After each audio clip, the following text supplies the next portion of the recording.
Hello friends, this is DJS from Online Chess Lessons. Today we are going to look at the top 10 defenses for black. On number 10 we have the Russian system, or we call it as the Petrov defense. Starts out with pawn to e4, black has pawn e5, knight f3, knight f6. We can see that both knights are attacking the pawns on e4 and e5 of the opponent. The main line goes like knight into e5. In this position, the black knight has got a tendency to capture the pawn on e4. If he captures, this is a big blunder. After queen e2, knight goes back to, say, an f6 again, then the discovered check. And we're gonna lose our queen. So, the best response from black after n into e5 is d3. The knight goes back to nf3 again. Then black knight is gonna capture the pawn on e4. Then queen comes to e2, queen e7, then d3, knight f6, queen captures queen, bishop captures queen, bishop e2, castling. This Petrov defense is a drawish line actually if both players play correctly. Not much attacking chances for black. On number 9 we have the Dutch defense. It starts out with pawn to d4, then plays f5. This is a very interesting move from black.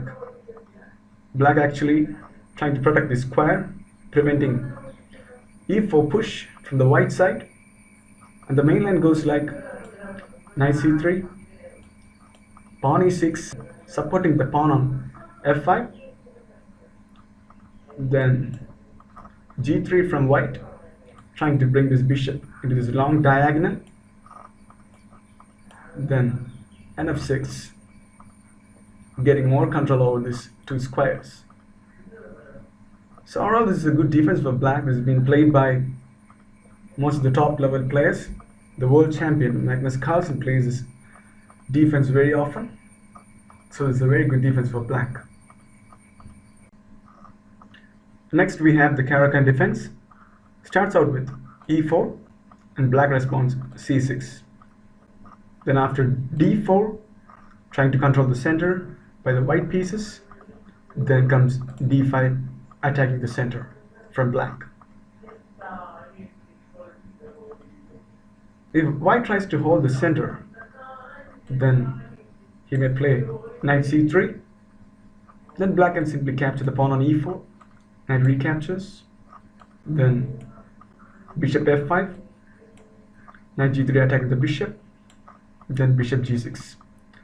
When we look at the black's position, black's light square bishop is well placed and he's attacking this pawn on c2, and we can always attack this pawn on d4 by this e5 push, and this is gonna be a good defense for black.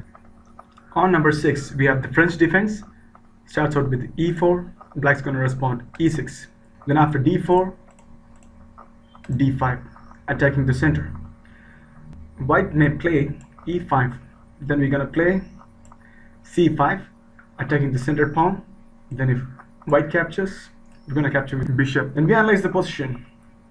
We got a minor piece, our bishop is developed and is holding this long diagonal and attacking this weak pawn near the king. This is gonna be very good for black. On number 6 we have the Alekhine defense. Starts out with pawn to e4, black's gonna play knight f6. You can see now right away black piece is attacking the e4 pawn. The main line starts out with pushing the pawn again to e5, chasing the knight. It's gonna play in d5, then d4 from white. From here black can simply push the pawn, attacking the center piece, this pass pawn, and we can see another pawn push, c4 from white, attacking the knight again. The knight's gonna play in b6, then f4 from white. Look at the position, we can see that white's pieces are controlling the center of the board. But it's not easy for white to play in this position, because after g5, white has to respond brilliantly in this position. Because if he takes, you're gonna capture the e5 pawn, captures again. Now b6. These three isolated pawns are very difficult for white to hold on, and this is a great advantage for black. On number 5, we have the King's Indian defense. Starts out with pawn to d4, nf6,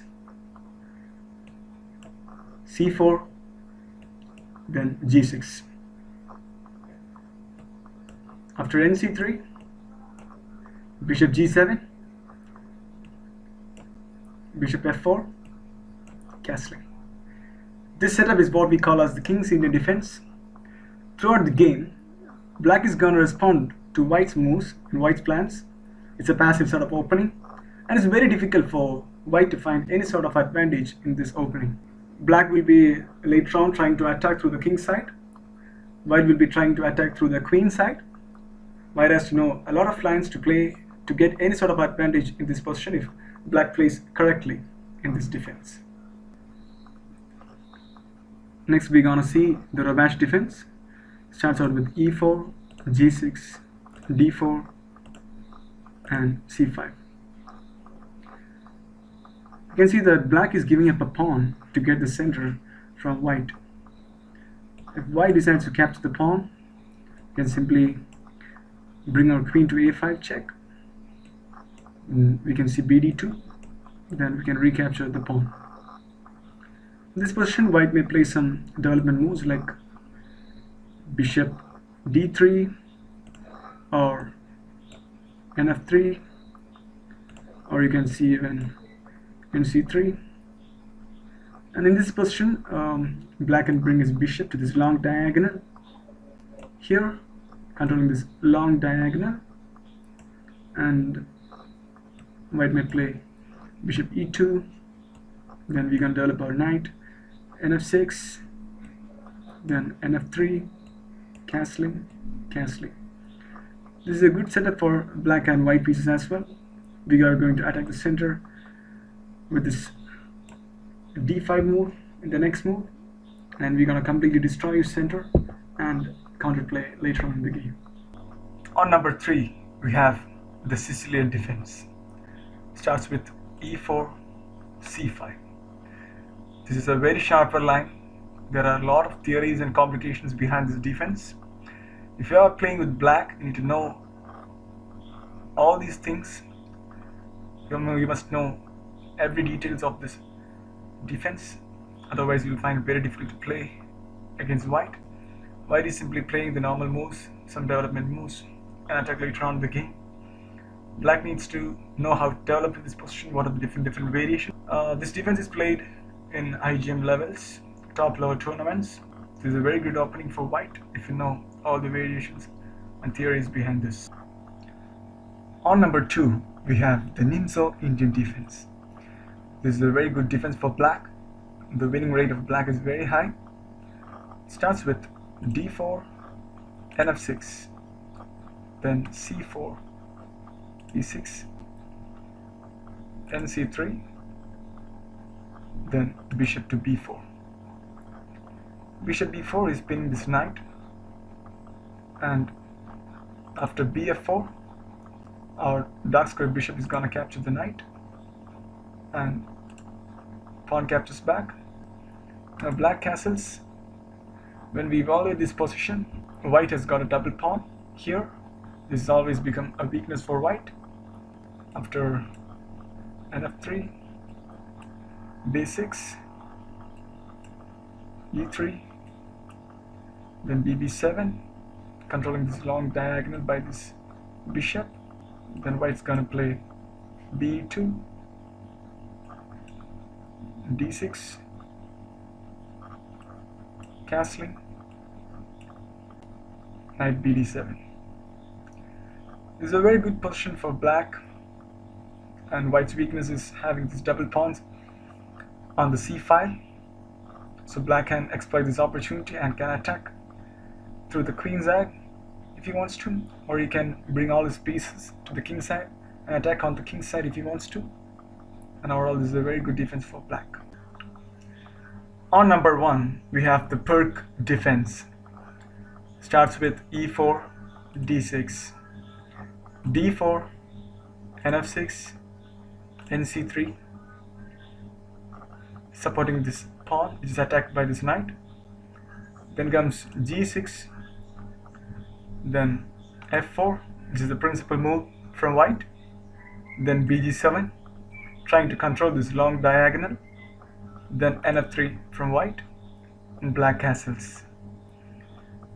This is a very solid position for black. Black is not trying to attack the center early on in the game. He is trying to make a solid position, safety for his king, and after that trying to attack the center.